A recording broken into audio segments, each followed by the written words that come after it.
So I'm going live. Do it.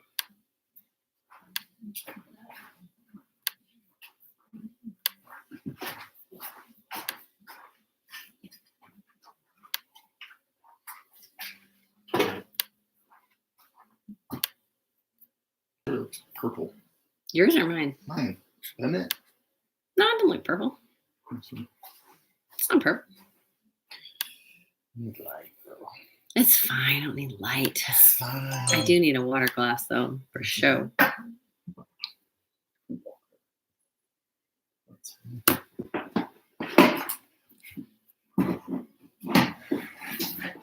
out this phone's almost dead. There you go. Hi, y'all. Hey, guys. It's been like a hot minute, and I'm just, figuring things out here. Late. Hang on, Lucy. Snuggle me. Snuggle me. Mom, snuggle me. Daddy wants Mom to snuggle him, baby. Now, live on the internet. Oh, this one. This one. Plug it into something. Show.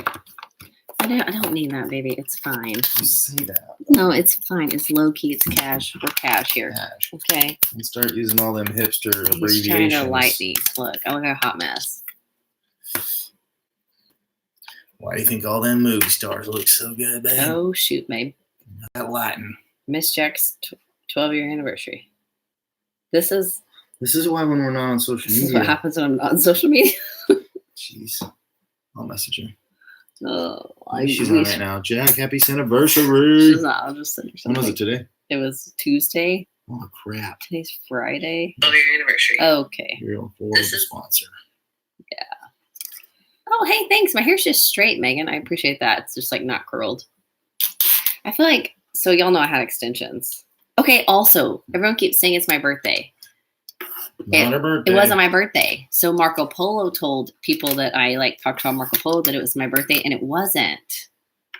But if you want to take note of it, it's December 21st, not December 1st. Send presents. So don't send presents. Just kidding. But I got all these messages on the first, saying happy birthday, and I was like, what's happening? I couldn't figure out where it was coming from, and then I realized People even know me. Marco Polo. Just kidding. Marco Polo. Hey, friends. My friend Kate Lundquist today had a mastectomy, and I would just ask that you would keep her in your prayers and your thoughts. It is a long, hard, messy recovery and reconstruction, and I know she's going to kill it because she crushes everything. And we've had so many great conversations and got to just talk about so many things that you would never think would be necessary to talk about, like boobs and nipples and all sorts of things. These are a few of my favorite things. He's just here for comic relief. Okay, great. Anyways, I know she's going to do amazing, but if you'll just keep her in your thoughts and your prayers. It is a long road. It is a tough journey, and but I know she's going to crush it because she crushes everything. So anyways, she is a warrior. That's the only way to describe her, is a warrior. Raylan, hi, love. I've been thinking about you, and they have this long list of people that I just need to talk to, and you're one of them. So anyways, love you. Okay, so here's what happened. Brian walked into the office at 8:31. You know what I was doing? Addressing Christmas cards. Look, aren't they cute? Aren't they cute? They're kind of cute, huh? I don't know if you can see them. Anyways, I was addressing Christmas cards. This is going to be better. That's right. Okay, great. And he said, are you going live? And I was like, what are you talking about? Here we are. Here you are. Look, I'm live. We can get a drink from. Yeah. Okay. Turn that off or no? I have no idea. It's fine. Nobody cares. It's all good. All right. Nobody cares. Hey, y'all, guess what? Sorry. Either. Here's what. Okay. You know what? I guess it's just going to be one of those nights when you get my heart. I want to talk about a couple things. Literally 7 minutes ago, I didn't know that this was happening. I did know, but I didn't. You ever have those days I really was sitting here I feel like I'm supposed to be doing something. This was supposed to be doing. So you're gonna get my heart. I've been thinking about something lately, and It is this concept that we have high maintenance customers or high maintenance consultants. Like you have high maintenance people on your team. And I don't think that's a thing. This is what I decided. Oh, I should probably hi, thanks for joining us. Karen, what the crap? You sent me this really scary email and then I responded to you and just text me. Woman, would you text me? Not right now, but will you text me? Because you freaked me out and I thought that you thought that I upset you. Anyways, I love you. Okay. Why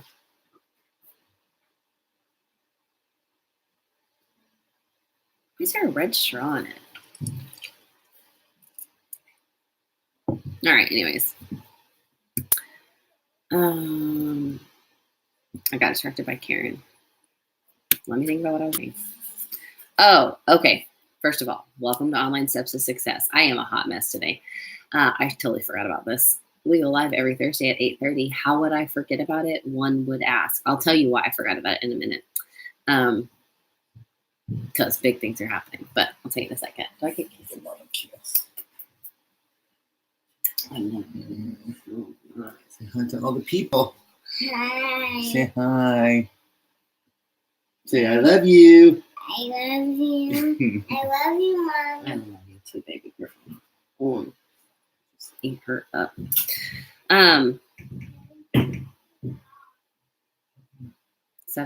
Just skip. I'm gonna put in the notes. Just skip to 10 minutes into this thing. Okay.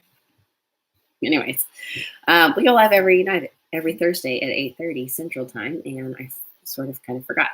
So, but here we are, because sometimes you have to show up, right? Sometimes you just have to show up. I do have a lot in my head. Welcome to Online Steps to Success. My name is Allison Dalkey. Get it together, girl. Like, what's happening? I'm really tired. I'll tell you why in a minute. I'm glad you're here. I'm glad you showed up. And it's going to be one of those weird nights when you just straight what's on the heart, which is good. Our biggest goal always in showing up is really just because we believe that dreams are worth chasing. We believe that this business changes lives, and we believe that when you dream big and you work smart, that you can change the world and the world around you, your world and the world around you. And like everything that we do is centered around that concept. So tonight, I do want to share, I've been thinking about this thing. So my friend, Hunter, she's not in direct sales. She's actually like an incredible, brilliant marketing copywriter. So she like writes copy for luxury businesses. So a luxury business would be like people who have professional organizers come into their house, right? Like that's sort of a luxury business. So anyway, she writes copy for stuff like that. I think she writes copy for more than stuff like that, but copy is anything that you put out into the world that is marketing material. Anyway, she's fantastic and she's brilliant and she sends these incredible emails. And she sent an email this week and she was talking about how she doesn't have high maintenance clients. And she like makes the point that she doesn't have high maintenance clients because she puts boundaries in place and she has clear expectations for things and like creates clear expectations of people. And I was like, this is good. Jerry, hi. I almost marketed you like 15 times in the past 3 days and I didn't, but I'll tell you all why. I've been so busy in a minute. Also, we have a pregnant dog. You guys, an accident. It was an accident. We don't know who daddy is. It's a whole hot mess over here. Apparently we're having puppies at the beginning of the year. Okay, then. Good times. So here we go. I want to go back to this concept of not having high maintenance people around you. So she makes the point that if you have high maintenance people around you, whether it's clients or team members, that you have to take a really good look at you, which, man, that's kind of like a gut punch. And here's the deal. I need gut punches. I need to be told. Sounds weird. They don't know if they need her in here. So, have you told them yet? About our pregnant dog. Oh yeah, I was Already told him. How did you do it? Kaylee wants a Joe Jr. I was gonna say someone in our house is pregnant, guys, and just see what they say. Who wants a Joe Jr.? Kaylee. Call him JJ. Ooh. So we don't know. Oh, there she is. There's the pregnant one. Joe, Hey, Joe. Come here. show your face. Come here. So we don't know how many puppies there are yet. Come on. She's half Australian Shepherd, half Great Pyrenees. Oh, come on. And her name is JoJo. Cool. She's like nervous. She's been, Oh, she's camera shy? yeah. All Well, of a I sudden. don't think she thinks she's supposed to be in here right now. Oh, Joe. she's on the floor. You can't see her. She's real Jump pretty. up. Come on, Joe. Holly wants to know how you got Lucy to bed so fast. I did. She's going potty and Yeah, Bruce up and brush her teeth, and then I'm gonna go to she's not so good. rebrush her teeth. Joe, they want to see you. You're Come on, famous now because you got little Hussy got knocked up. Come here, Joe. Is it bad to say Joey. Hussy? I don't know who the dad is, y'all. Yeah. Next week And on we're Maury gonna have to go on Povich. Maury Povich. We'll have to keep you informed. We really have no idea. Our neighbors across the street, so we don't have fences. Like we have electric fences because our neighborhood is just like weird. It has big lots, but there's nobody has fences. Neighbor across the street has a Great Dane, and they play together all the time. And he's a boy. His name is Mulligan, but he's fixed. Then our neighbors across the creek have this old man dog. He's blind and deaf, and he's like sometimes he'll get out and be just cruising the neighborhood. He's a German Shepherd. His name is Fred, but also apparently he's fixed too. So we don't know who the dad is. No, What is she's she not doing? doing it. She doesn't want You're to not be on gonna be in camera. trouble. She feels shame. She feels shame. She feels shame She because had these babies out of wedlock. yeah, Like, nobody knows who the daddy is. come on. I don't know. Are you serious, Joe? So there'll be some kind of strange mix Ridiculous. of Australian Shepherd, Great Pyrenees, and But we were like, something else. we're really not going to know until they're born. And then only if they don't look exactly like her will we be able to even Right. figure it out. Did you tell them about the Great Dane across Yeah. the street? Can you imagine a Great Dane mixed with a Great Great Pyrenees Pyrenees. and an Australian Shepherd? That would be crazy. Where are you getting Australian Shepherd? That's what she is, right? No. Great Great Pyrenees Pyrenees. and Anatolian Shepherd. Anatolian Shepherd. Shoot. Sorry, I said the wrong thing. She's not an Australian Shepherd. Yeah, I did call her a hussy, Karen. That's what she is. And she's been howling, which is weird. So we think she might be half coyote. Or that her puppy's No. daddy might be a Don't you coyote. speak that We'll evil. see. That's not All true. right, JoJo. Okay. She's real cute, but Put the kids now in she's bows. knocked up, y'all. All right. Just when I thought I was done with babies in this house, just when I thought it, the dog gets knocked up. Never ends. All right. What we're here to talk about. Anyways, my friend sent this brilliant email and she was talking about high maintenance clients. And she makes the point, like I said, with like tough love, that if you have high maintenance clients around you, so you have high maintenance customers or you have high maintenance team members, you have to look at yourself first as the source of that high maintenance. So that's when we talk about boundaries. We've talked about boundaries several times. I think especially with your team, it's important. But when you think about boundaries and here's one of this is why I think this is I'm jumping all over the place. I know this is why I think this is valuable. I hear people talk all the time about how their team is high maintenance, or they complain all the time, or there's drama, or there's XYZ. When those things happen, you have got to look back at yourself first, because there's two things that are happening. One, either you're just allowing it. You're just allowing it to happen, which means you're not setting clear boundaries. You're not setting clear expectations, or you're part of the feeding of the frenzy. And maybe you don't realize that you're doing it. And so as we kind of approach, here's the deal. We have, things are freaking booming and amazing, right? Incredible products. It's an incredible time of the year. All of those things. Hey, see if you can get her to jump up on you. What? Because I want her on camera for 1 second. I'm trying to sell these puppies. No, I'm just kidding. I'm really not. But I cannot.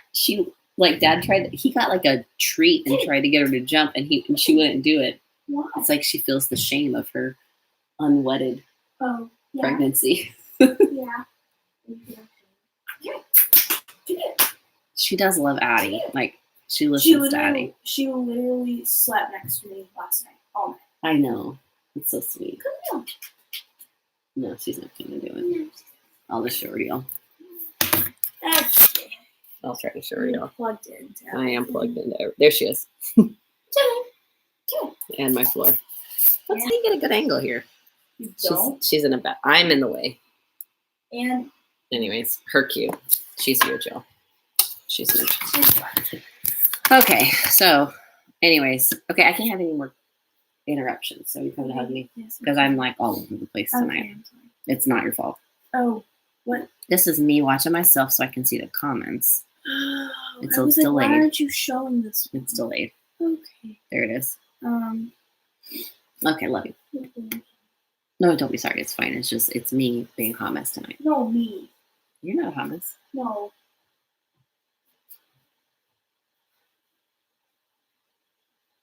Huh? What? School. Yes. Are you going to do more school? Did you get better than a 4%? Praise God. I know. Okay, great. Y'all, listen. Can we just talk for real for a second? Homeschooling a 12-year-old. A 4-year-old. 2 boys in the middle of that, 10 and 7. Sometimes, like, I don't know. Sometimes I think I'm absolutely... And now a pregnant dog. Like, what's happening to my life? Oh. Friends, listen, I get it. All the things. We're homeschooling. She's behind right now because we're doing a charter school. So it's all online. She's behind. So we're trying to catch up. It's a whole thing. Anyways. Okay. This is not going to be worth watching. I'm just going to tell y'all right now. It's just turn it off. It's not worth it. I have lost my mind tonight. This is apparently what happens when I don't at least prepare. I really was thinking about this the past few days, though, about how when we don't set expectations and we don't set boundaries, that things happen the way they do. So here's what I'm trying to say. If you're a brand new consultant, if you're a brand new leader, if you are anywhere in between that, and one of the things that you're finding tension in your business is the maintenance of people, and you feel like it becomes too much, you have to look at how you're communicating and what boundaries and expectations you're putting in place. I think the biggest mistake that leaders make is that they do not set clear expectations. So one of the questions I get the most lately is that, like, for instance, I think I've mentioned to you guys, I know I've mentioned to you, I don't ever, I'm pretty much, for the most part, don't respond to text messages from 4 o'clock in the day on. I just don't. I don't respond to emails after that point. I don't work, quote unquote, after 4 o'clock. And I consider my phone and responding to text messages to customers, I consider that work. And my team, I consider all that work. That means I don't get on Facebook. Well, y'all know I don't get on Facebook anyways right now, but I don't get on Facebook. I don't check groups, like any of that. And so many people will message me and say, how do you do that? Like, how do you not engage after hours when that's when people are running their business or that's when people are texting you about orders? I just don't. And I set ridiculously clear expectations. One of the things I've started doing, I know I mentioned to you guys months ago that I tried this thing where I was kind of doing coaching through Google Docs. And so, like, I had a Google Doc that I would share with somebody and I would ask questions and they would answer. And then I would respond twice a month, or like I respond, then they respond, I respond, whatever. Anyways, it got hairy and it got messy. Look, I'm the first to say that sometimes my great ideas don't work, and I couldn't keep up with it. And I think they were having trouble keeping up with it. It was just, it seemed messy. So I am always trying to make things better and faster and more efficient. And so I thought, how can I still really because I think for me, when I think about my team and I think about what I need in the business more than anything, I just need some accountability sometimes. Like, I just need someone to check in and say, hey, how's your business? What are your goals right now? what's next month look like for you? Like super, super simple things. It's just the fact that someone's going to ask, right? That helps me stay on track. And so I was thinking about that and I was like, how do I do that and do it in a way that takes the least amount of time? So, and here's where the shift has happened for me. We've been doing this for 12 years. We've been doing it full time for 11. I've been doing it full time for 11. Brian and I have been doing it full time together for, I don't know, like 6 or 7. I don't know. And so there's always been like a plethora of time. And here's what I want to say. I think that sometimes that hurts you. Actually, I don't want to say sometimes. I know that it hurts people. This is not a full-time gig. So you can make more than full-time money doing this, but it is not a 40-hour-a-week job. Now, I know that there are people working far more than 40 hours a week, but I think a lot of it is from old habits and old ways of people doing things where they're not questioning whether this is the best and the smartest and the fastest way to do it, and they're just doing what they've always done. Okay. And here's the other thing. I think there is a season for most people where they want to hustle, and they want to hustle because they want to grow fast, and they want to hustle because they have this big goal. All of that's fine. But long term, this is not a 40-hour-a-week job. And when you have excess time, and I have seen this over and over again, when you have excess time, you get less done or you become less effective.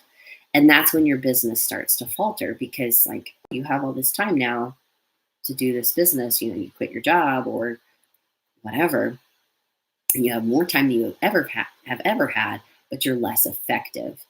So it's something to consider. So we want to think about, and here's the other thing, we want to think about when you're growing a team and you're helping other people do this job, quote unquote, build this business, most people when they join have a full-time job or are full-time stay-at-home moms, or like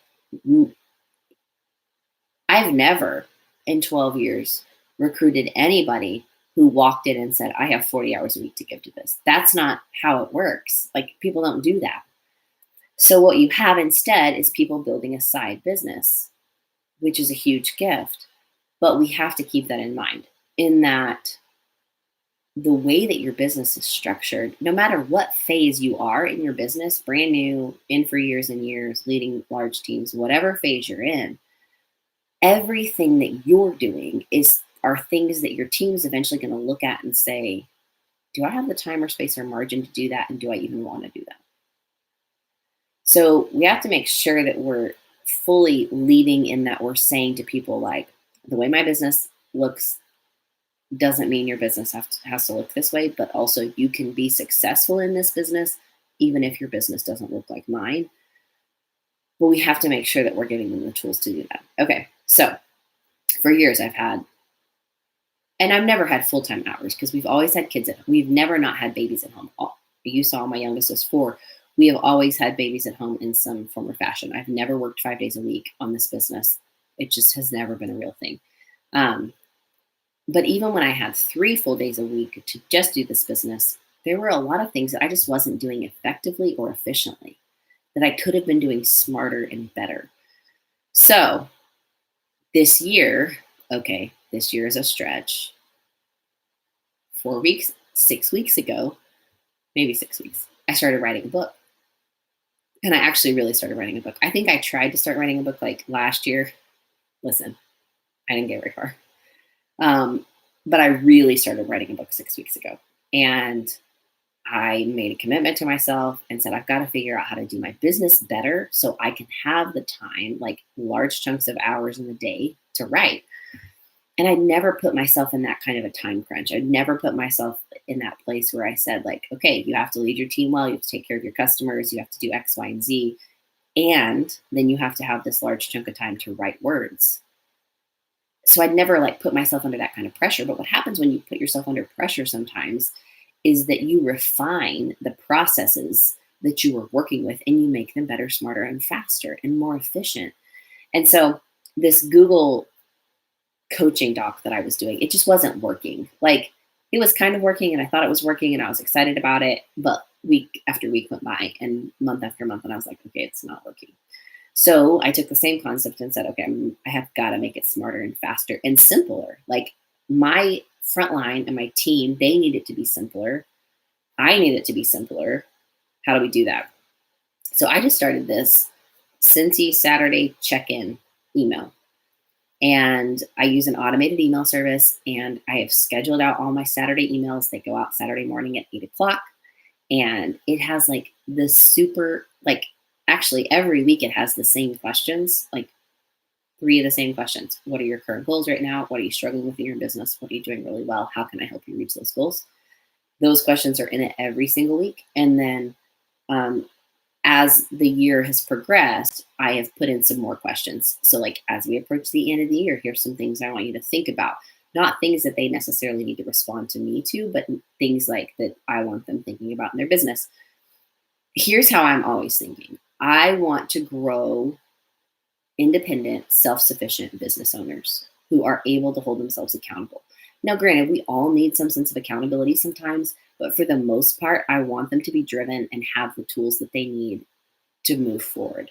So everything that I do when it comes to my team, I'm thinking through that lens. So I start these Saturday emails.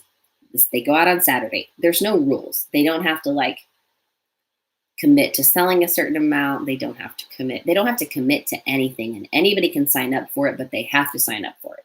So it goes out every month in my monthly email that goes to my team. And there's always the opt-in, like everybody that goes, all my team, I have an automated welcome email series, and then this like Dream Week series to help them get their goals in order. So at the end of all of those emails, they can opt in for this. But there's no rules. Like if they miss a week, it's okay. It doesn't matter. They can pick it back up on the next week. They're going to get an email every Saturday, and they can choose to respond to it. The only rules are that they have to respond by Monday morning. And if they don't respond by Monday morning, there's no guarantee that I'm going to respond. So I have set aside time on Mondays and Tuesdays in the afternoon after I write to respond to these Saturday check-in emails that I've got. And sometimes it's just me offering a word of encouragement. Sometimes it's a suggestion about the area in their business that they're struggling with. So simple. And it's really, really fast. But it's been such a great check-in point for me. And here's the thing. I love text. I really do. Until I hate it. I do love it. But when I think about texting all of my frontline, I can't do it. I can't. But I can send an automated email to all of them. And they can choose to respond. And if they respond, I can respond back. It is just this constant ebb and flow of how do we make things better. So let me circle back to what I started talking about, which was boundaries and expectations. So going back to that, for years, for the past several years, I have trained my team, my customers. Yes, you can train your customers that I don't respond to texts. I'll respond within 24 hours. Okay. I say I'll respond within 24 hours. So some of you were like, you haven't responded to me in 7 days. Or who did I text today? And I was like, oh, you sent this text. Oh, I know what I did. I was looking at somebody's address to send a Christmas card, and I didn't think it was the right address. And so I pull up a text. They texted me in July, and I hadn't responded. And I was like, okay, this is amazing. So yes, in theory, I would like to say I will respond to your text within 24 hours. Like that's my goal. But also I just, that is what it is. But when it comes to like these Monday emails, like I've made it very clear, you respond by Monday, I will respond by Tuesday afternoon at the latest. If you don't respond by Monday, I may get to it, but I may not. And those are the expectations. Clear. The boundaries are clear. The expectations are clear. So let's circle back to like, if you've got customers or you've got team members that feel high maintenance to you, you have to turn around and look back at yourself and say, what boundaries have I not put in place? Or what expectations have I not made clear? Because maybe you have fed that fury and helped them to think that, oh, she'll answer whenever. She'll be there in the middle of the night. She'll respond to me. I can get her to do anything, right? So you've got to look at what expectations you're setting and clearly identify those boundaries. And that goes for your team and it goes for your customers. And some people would say, like, you're crazy if you're putting boundaries around your customers. No, that's not crazy. Listen, how many times do you send an email to a company and one, there's either an automated email response, we got your email, we appreciate it, we'll respond within however many days. That happens, right? That's a clear cut boundary. Here's the expectation. Or you send an email to a company at 9 p.m. Central Time at night. There's zero expectation that they're going to get right back to you. They may not. That's okay. The same is true for your Facebook messages or your direct messages or wherever you're messaging people. Whatever fury you're feeding, part of that has been fed by you. Like you have allowed people to think, oh, she'll respond. If she's on, she's going to respond. If she, like, just because you're on or you just responded to somebody doesn't mean that you have to respond. The same is true for Marco Polo. Think about it. You know what I hate about Marco Polo is that it shows you when people were active. It drives me bonkers. I think that's crazy. Like, I just think that's crazy because I could Marco Polo my husband, whatever, whenever. But if somebody sees that I was active 2 minutes ago and thinks that I didn't respond to their Marco Polo and takes offense to that, that's too much for me. So you can change your settings. You know that? You can change your settings and show that it won't show like the minutes that you were active. It won't show when exactly you were active. That's all just about putting boundaries in place. Like for me, it's too much of a personal line.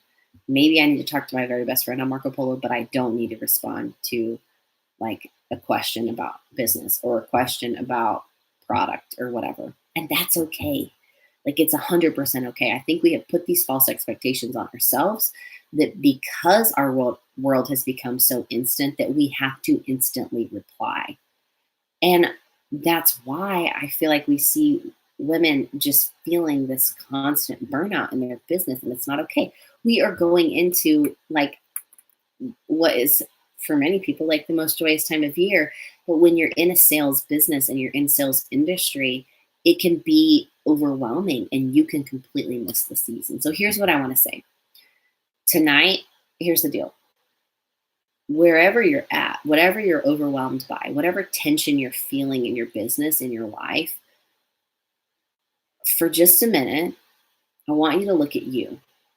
And I want you to ask yourself the question, like, what could I do to remedy this? What can I do to put better boundaries or clearer expectations in place so that I'm not letting people down, so that I do feel better about the way and I respond and when, right? Because you're going to have the opportunity to have incredible sales this month, invite people to your team, build up new team members, watch them promote, all of that. But in the middle of all of that, don't miss the joy of what this season is. Don't miss the coming of the birth of Christ. Don't miss any of that because you've been so overcome with life.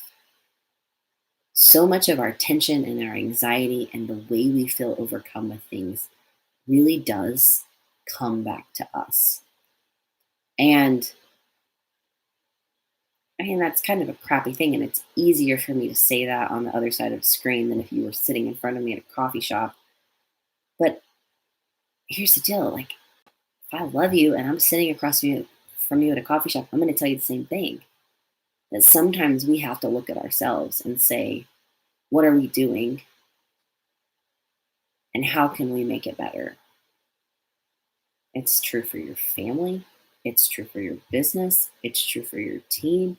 It's true for your customers. So it's kind of like why when people want to bring me drama, well, one, I don't have space for it because I'll have leaders sometimes come to me and say like, your team is so big, you have so many frontline, you've done this for so long. How are you not just overcome with drama? I just don't deal with it. I just don't deal with it. And in fairness, I should say I don't deal with it anymore. And I say that because I spent a lot of years overcome with drama. And it wasn't, and here's the thing. it's not necessarily your fault. And it's not necessarily somebody else's fault. It's kind of not knowing better. Like when I look back at those seasons, when I remember just being like riddled with how is all of this happening and how am I even a part of it? Like, how did I get drug into all of this? When I look back at it, it wasn't really my fault. It was more that I just didn't know better. I didn't know that I needed better boundaries in place. I didn't know that I needed to say, I don't take calls after 4 o'clock, or I'm not getting in the middle of family drama, or I'm not getting in the middle of whatever. Like some of you know, like you can get pulled into the craziest things, but that's because you have not put clear boundaries around yourself to protect you and your business and your family. So I say all of this out of love and out of like, would you just listen and like trust me, because I made the mistakes. And sometimes I do think in retrospect, like that we all have to make the mistake a little bit and be a little overcome by some of it, like the lack of boundaries, to realize, oh, this is not good, right? Like I can't keep going like this. But for me, I feel like it kind of escalated and went too far. And I found myself in this place where I was like, I hate this. I hate this business. I hate this drama. Like, what is that about? It wasn't about the business. It was about my lack of professionalism and my lack of ability to put clear expectations up and clear boundaries around things. It's a lot harder to do than it sounds, but it's also incredibly freeing.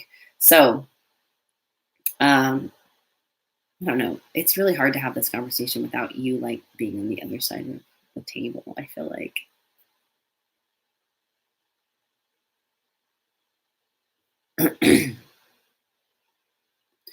Okay, so what if a team member does really need help and ideas with their business and support that they can't get from anyone else? Okay, valid and true. That as a sponsor, as a leader, that's 100% your responsibility, right? So you figure out how you can best support that. I had a dear friend today message me and kind of ask me about some things if I'd be willing to do. Like, would I be willing to do this and this and this and kind of hold her accountable and all this stuff? And it was one of those things like I so wanted to say yes to her ask, but in the same breath, I also knew that if I did in the season that I'm in and in the boundaries that I've set kind of and just really what I'm working towards right now, I was afraid that if I said yes to exactly what she'd asked, that I would regret it later.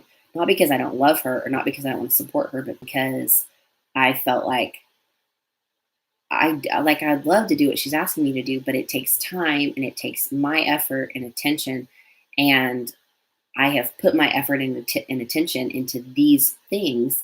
And so, and she even offered, she said, I know you're doing those Saturday check-ins. Like, would that work?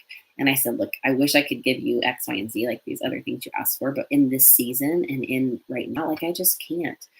But I'd love for you to be a part of my Saturday check-in. And so that's where we landed. And I think the biggest thing about that is one of the things you have to ask yourself and just consider when you're answering any kind of request, and this is like your personal life, this is your real life, business life, is that you don't let your maybe become a yes, or don't let your no become a maybe. And I think that we all do that sometimes because we want to be kind and we want to be generous and we want to give ourselves. But we also have to understand that we can't give ourselves all the time. And if we say yes to everything and to everyone, that we will crumble. And that is why boundaries are so vital and so important in every aspect of your life. And so when the answer is really maybe no, like you know in your gut it's no, like I don't know how I would make time for that. I really don't think that I have a margin for it. But instead of no, you say maybe, or like you hedge it and say like, okay, you like make it smaller or something. Or sometimes like your maybe becomes yes. That's when you get yourself into trouble. And that's when you start to regret and become resentful of something. And that's not ever a place you want to put yourself in, especially when you truly care about somebody. So back to that point, there are going to be situations where you need to offer help and support. But here's the thing, and this is what you've got to remember: there is no emergency. There's not. We are not in the medical field. We are not in, there's not an emergency. Even in like LTO offerings, there's no emergencies. This is retail sales. There's no emergencies. Okay. So any question that finds its way into your texts at night, or whenever you're kind of your boundaries have said like I'm off, or any things that find your way into your messenger or your email inbox or whatever, they can wait. And here's the thing, they will wait better and calmer for you and for the person on the other side of them if you've set some clear expectations and some boundaries. Now, here's what I'm not saying. I am not saying that you need business hours and that you only do X, Y, and Z here, here, and here. That doesn't work for everybody. That's okay. But you do need to look at your life and think about, when do I need some solid, like when do I really need some downtime? When do I really need like time with my spouse? When do I really need time with my kids when I don't have my hand on my phone in my hand instead of backwards? Look at those spaces. Also, look at places in your life where you feel tension. Oftentimes when I talk to leaders and there's tension in their life, like in a certain time of the day or in a certain setting, it often has to do with expectations they've put on themselves to be both business owner and mom and wife all at the same time. And it's too hard to do that. And there's no need for it. The other thing that I would really challenge you is that when you have downtime, so maybe you enjoy social media, and maybe that's your downtime. So if you're also running your business on social media, you have to be incredibly guarded about that space. Because if social media is going to be your downtime, it also bleeds into becoming work time. And there is nothing healthy ever about mixing time for you and your spouse, time for you and your kids with work. It's just not, it's not a good thing. So the more that you can separate those things, and I would even say like, and I think for everybody, just health in general, like it's probably wise that there is no social media after a certain point in the night or after a certain point. Like it is made to be addictive. It is made for you to keep it in your hand. There need to be limits around it, like for everyone. I don't care how old you are. I don't care how grown you are. Like it is made to keep you there. It is highly addictive and made to be that way. And so I would suggest, like, as we kind of like close this year out and go into the new year, that you really look at like, where can I put some better boundaries in place, even just with my phone and with social media, because those lines between work and play are very blurred. And I know that it seems innocent now, but long term, what happens is there becomes extreme burnout from it. Because if that's the only place that you play, or that you feel like you're kind of disengaged and like charged down, but it's also the place where you have to be engaged and you need to be supportive, it can become this very unhealthy mix of things. So I would just suggest that you look at those things and that you look at, how can I really take the places of tension and put better boundaries in place? Again, not saying that you need to have, these are like, this is the only time I respond on my phone. I'm not saying you have to be that crazy, but I am saying, and I'm also not saying that's crazy, but I am also saying like, it's fine to put clear expectations in place. My friend Hunter, for example, she's the one that sends these her emails that I just love. On the bottom of her email signature, it says, I respond to emails on Tuesdays and Fridays. Like, okay. She just straight up said, I will check email and respond on Tuesdays and Fridays. Okay. So then I know if I send an email on Tuesday night, I'm not getting a response until Friday at the earliest. And that's okay, because now I know, like, it's not a personal thing against me. It's that this is when she does this. And that's one of the things you have to consider, is when you don't put clear boundaries and expectations in place, you will never be perfect all the time. You're never going to respond to every text. You're never going to respond to every message. You're never going to be timely in every way. You're never going to be completely fair. And so when you start dealing with team and customers and whatever, sometimes people become easily offended. And so if you don't respond to a text message they send at Tuesday at 6:00 when you're sitting down to dinner with your family, or you're at your son's basketball game or whatever, and you don't respond until Wednesday, but you haven't ever clearly stated, hey, I do not instantly respond to texts. I don't instantly respond on Messenger. I will get back to you in 24 to 48 hours, whatever, or 4 weeks. No, not 4 weeks, but sometimes that does happen to me. But if you clearly communicate that, then people don't have there's no chance for them to be offended by what you have or haven't done. Okay, so it's better for you to just put clear expectations and boundaries in place than for you to try to say, oh, I'm so sorry. Oh, I'm so sorry. Oh, I'm so sorry. You don't need to apologize for being with your family. You don't need to apologize for doing something you were actually supposed to be doing. It's better long term if you just put the right boundaries in place. Okay. Y'all have any questions? I'm shocked that I had so much to say since I had no idea that I was talking to you. And by no idea, I just mean I forgot. Y'all, I was wrapping Christmas presents. Listen, I got all my Christmas shopping done on Monday, except for maybe one thing, because one of my kids changed his mind. So there might be like a return / get something else situation happening, but for the most part, I'm done.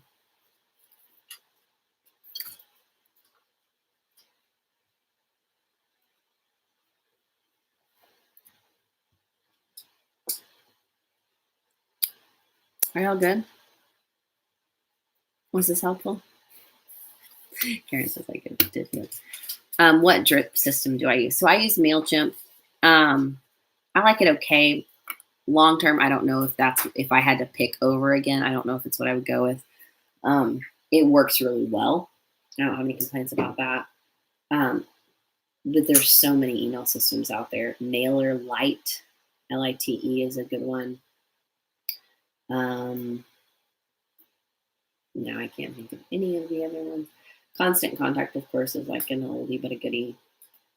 I think I would probably choose MailChimp over Constant Contact, though. It's pretty easy to use.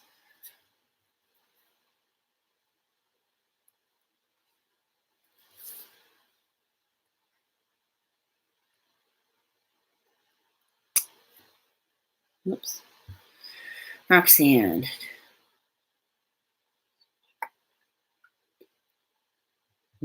Are you at? Okay. I don't know that I fully understand your question. What are some automated systems I would recommend? Is that what you're asking me?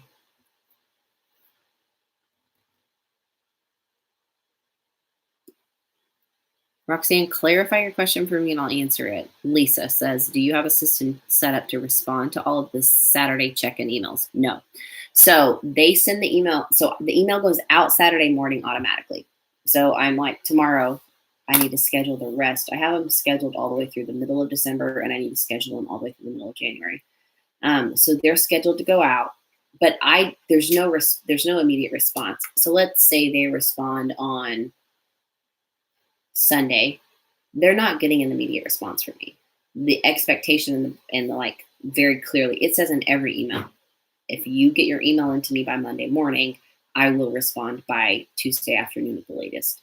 So I'm responding to those one-on-one, but it's so simple and it's so fast. And I'm just offering quick snippets. It's just a check-in, accountability, offering some suggestions where they're struggling or where they kind of need more help. And sometimes I'm just pointing them in a different direction or pointing them to something else to go look at. So, okay.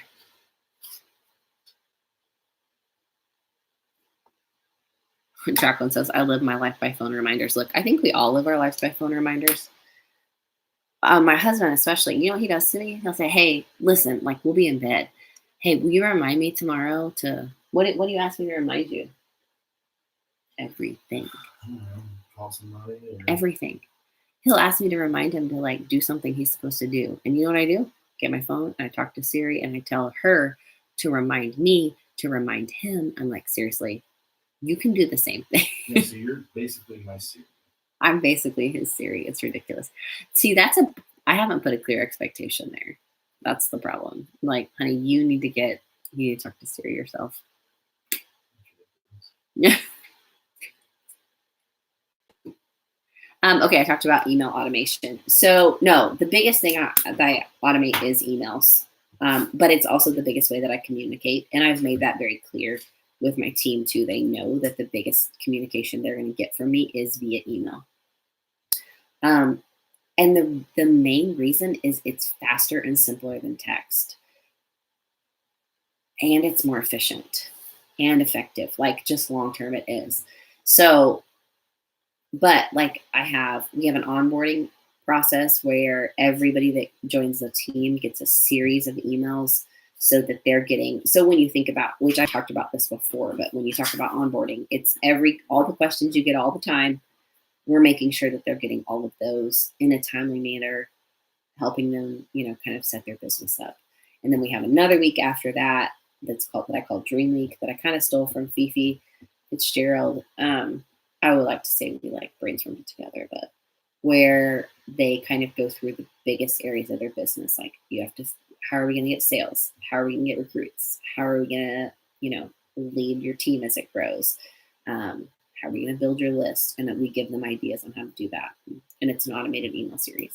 Then my Saturday emails are automated. My customer emails are automated. And what I mean by automated is really they're just scheduled. So I go in and write them all at one time, aside from some LTO stuff, and I don't even email them about every LTO thing. So they'll get, emails scheduled. So I take a break from December 15th to January 15th.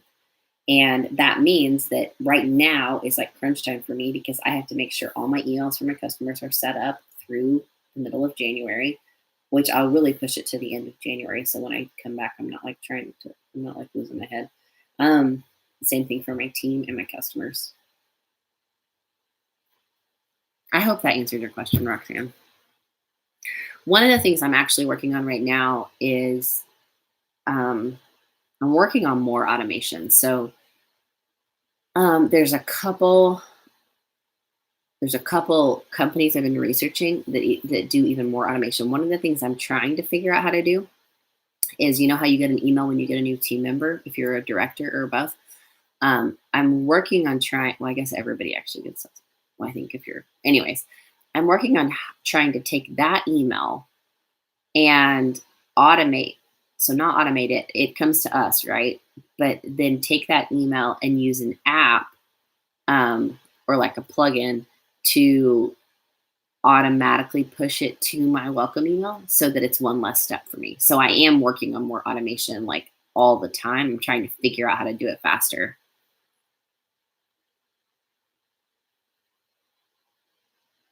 Kelly says, do you have a business email that you use for your team that's separate from your customers? I don't. All of my email goes to one place, and it's just easier for me. I also use an email system called SaneBox. It's like $65 a year. I read about it years ago in Ariana Huff's book. I can't think of what it's called right now. Nope, I don't know. It's not coming to me. Anyways, don't know what it's called. But what it does is it basically trains your inbox. And so I know people who don't use their email because like they've given their email to so many, like it's at, Old Navy and Victoria's Secret and every single place you've ever shopped in your whole life. But what it does is it takes email and it filters it into your junk email and it only puts the important stuff in your inbox. It's amazing, but it's really helped me like streamline. So I see the important things and I don't see the things that aren't important.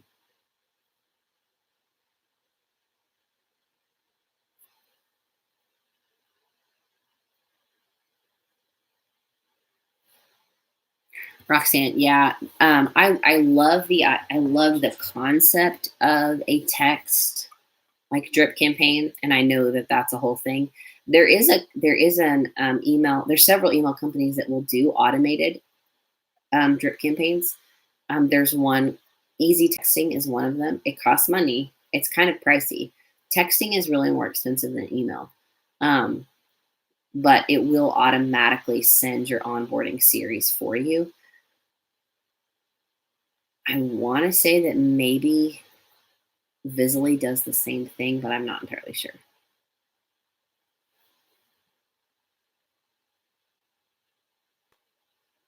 Okay, so Jacqueline said I'd love to take a month off. So here's the thing. I talk about that a lot. I've been doing it for years and years, and sometimes it pisses people off when I talk about it because, like, my leaders get mad and they think like, oh, my people are going to take a month off and their businesses are going to plummet. No, that's not the point of it. We will still, we'll sell plenty in December and January both, and we'll only work half of each of those months. It takes a lot of strategic planning and it takes a lot of preparation, but what it does for us long term has drastically changed our business and drastically changed the efficiency and effectiveness in the way our business works. Because it gives us this huge chunk of time off, it allows us to, one, just kind of refocus and realign, but also just ask some hard questions about our business. We always use that time to really look at and evaluate not only our business, but our life. And like Brian and I will get away in that 4-week period at some point, which we're going away early January. And we'll just kind of dream, like, what do we want this year to look like? What do we want our work-life balance to look like? What are our goals, like personally and professionally and for our marriage and our family? And we ask all those big questions, but it's hard to do that in the space of like the normal flow of things. And so we take that chunk of time off, and but it takes a lot of effort to get there, but it's always worth it.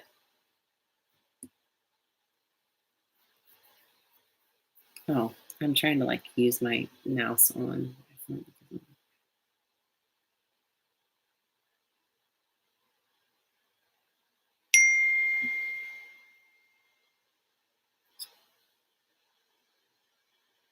Okay. Hey, y'all are the coolest. Thanks for joining me. It's 9:30. I didn't even talk a whole hour. I'm amazed I talked this long, but I hope this was helpful. And we only have 2 more online steps for the rest of the year. We'll be live next Thursday and Thursday after that. Next Thursday, I will probably be talking in depth about how to take a long break from your business. It doesn't have to be 4 weeks, but I do think it's incredibly important. I think it helps long term to prevent burnout and to keep your business functioning better. So next week, we'll talk about how do you prepare for a long break. The week after that, we'll talk about really finishing the year strong and preparing for next year. So I'll give you a lot of questions and things to look at in your business as you go into 2020 and in that last week. And then we'll be off for 4 weeks and then back in the middle of January. So hope you guys have a great Thursday. Hope you have a great week. And I'll talk to you soon. Thanks for joining me. Oh, I forget. I have to do this.